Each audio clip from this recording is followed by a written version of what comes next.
난 이런 네가 더 무서워. 어? 게이샤. Sweeping romance, passionate declarations, the ultimate fantasy. K-dramas have set the standard for modern love stories, opting us to aim for higher standards and making us believe that romance goals exist. But what if I told you that many of these so-called dream relationships wouldn't just be unrealistic in real life, but dangerously toxic? Now, we're not only talking about fictional characters or how handsome the actors are. We did some research on psychological studies that show how Korean drama shapes our perception of love, relationships, and even self-worth. Considering that most of the drama tropes we consume contains violence, we'll have to be wary of the real-world consequences. First, who wouldn't fall for someone who has a bunch of generational wealth, is handsome, unfriendly towards other women, and has a nanny to do everything for him? That's right, one of the most famous K-drama tropes is chaebol romance, where a cold, dominant heir falls for an ordinary to below-average girl. We're talking about the status quo. But is this love, or just power dynamics in disguise? For centuries, tradition dictated that men should have more power in relationships, more influence, more authority, and the ability to lead. And to an extent, that's not necessarily a bad thing. Leadership, confidence, and decisiveness? Great. But when the power we're talking about is wealth, the dynamic shifts from leadership to control. A 2021 study in the Journal of Social and Personal Relationships found that while many couples had a personal sense of equality, there was often an imbalance in positional power, meaning one person, usually the wealthier one, held more influence over the relationship. And in K-dramas, that imbalance is often romanticized. Take Boys Over Flowers. Just imagine, if a man in real life used his wealth to make you feel trapped, dependent, and inferior, would that still be romantic? That's not love. It's financial abuse. Yet, in the drama, Gu Junpyo controlling Jeondi's life, bullying her into submission, and even restricting her choices is framed as a grand, passionate love story. Then there's the heirs. Kim Tan, born into unimaginable wealth, falls for Yoon Sang, the daughter of his maid. Their social gap is already staggering, but what makes it worse is the lack of autonomy Yoon Sang has. She literally lives in his house. He can watch her through CCTVS. She has no privacy. And that scene, Kim Tan kissing Yoon Sang despite her clear discomfort, it was played as swoon-worthy. Be honest, did you giggle at that scene without realizing it was a red flag? This isn't just a fictional issue. Studies show that relationships with power imbalances are prone to emotional abuse and control issues. K-dramas often disguise financial control as grand gestures, fancy gifts, extravagant trips, and the male lead saving the female lead from poverty. But in reality, financial dependence is a tool for control. When dominance is romanticized, audiences, especially younger viewers, start seeing control as love. They begin to believe that a man restricting a woman's independence means he's devoted, that a billionaire buying someone's entire life is just another way of saying I love you. But in real life, that kind of love suffocates. And for many, it's not a romance. It's a trap. If you have a husband who is charming, successful, and, secretly leading a double life, what would you do? K-dramas love a good redemption arc, even for men who repeatedly betray their partners. But let's be real, when did forgiveness become a free pass for serial cheating? We're talking about the world of the married, where the husband doesn't just cheat, he gaslights, lies consecutively, and somehow still has people rooting for his happily ever after. And he's not alone. This trope keeps showing up, painting infidelity as just another hurdle in love, rather than what it really is, a massive red flag.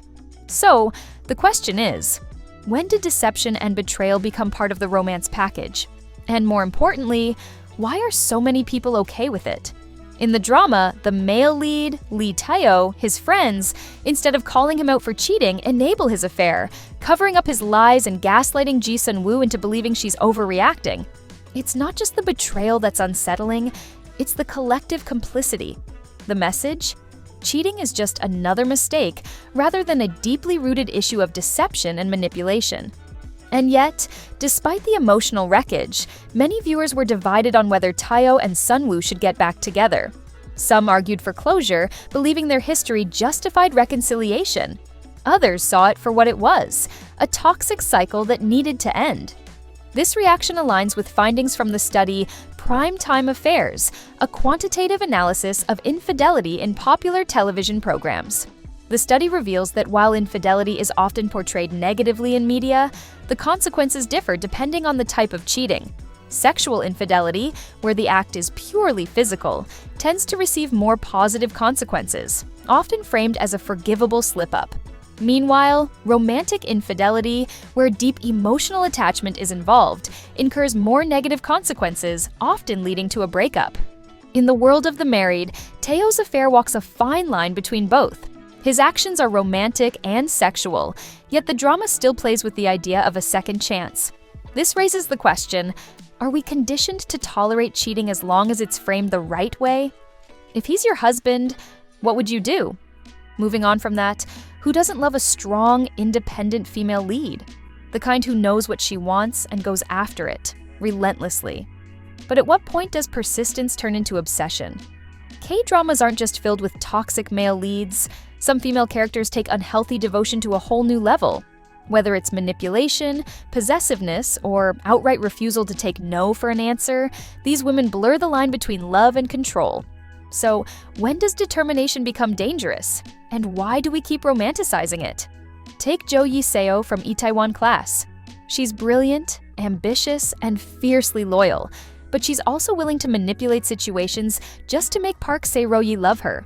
She schemes against his love interest, keeps him emotionally dependent, and refuses to accept that his heart belongs elsewhere. It's not devotion, it's control. Then there's Go Moon-young from It's Okay to Not Be Okay. She storms into Gangtae's life with zero regard for boundaries, demanding his attention, following him wherever he goes, and forcing her presence into his personal space. This pattern isn't just fiction, it mirrors real psychological behaviors. A study on a similar drama identified obsessive love disorder, OLD, outlining 8 behaviors often seen in these characters. The thrill of new romance, rejection anxiety, denying undeniable truths, self-punishment, constantly calling or texting, stalking, unannounced visits, and obsessive jealousy. Sound familiar? If a male lead did this, we'd call it stalking. But because she's a beautiful, tragic female lead, many romanticize it instead. He's cold, calculating, and possibly dangerous. But hey, he wears a suit well, so all is forgiven. Some male leads should objectively be villains, yet because they're charming, intelligent, and, let's be honest, attractive, we excuse their behavior. Whether it's Young-yu from Cheese in the Trap, whose manipulative tendencies border on psychopathy, or Vincenzo Cassano, a literal mafia consigliere with a twisted moral compass, these characters aren't just flawed, they're terrifying. And yet, we root for them. So why? A 2022 blog titled The Sexual Appeal of Dark Personalities explores how a set of 3 personality traits, known as the Dark Triad, are linked to heightened attraction in multiple studies. These traits include Machiavellianism, meaning manipulation and strategic deceit, psychopathy, meaning lack of empathy and impulsivity, and narcissism, meaning self-obsession and entitlement. Individually, they sound like red flags. Together, they create the ultimate mysterious and irresistible male lead. Take Yoo Jung. On the outside, he's the perfect boyfriend, rich, intelligent, and composed. But underneath, he secretly orchestrates his classmates' failures, gaslights Hong Seol, and punishes people in the most calculating ways. Yet somehow, many still saw his behavior as protective rather than controlling. Then there's Vincenzo Cassano, a literal mafia consigliere who sets people on fire, tortures criminals, and has a body count that should disqualify him from any romance plot. And yet, he's framed as the ideal man, powerful, confident, and devastatingly cool. Society tells us to fear psychopaths, unless they have sharp jawlines and wear designer suits.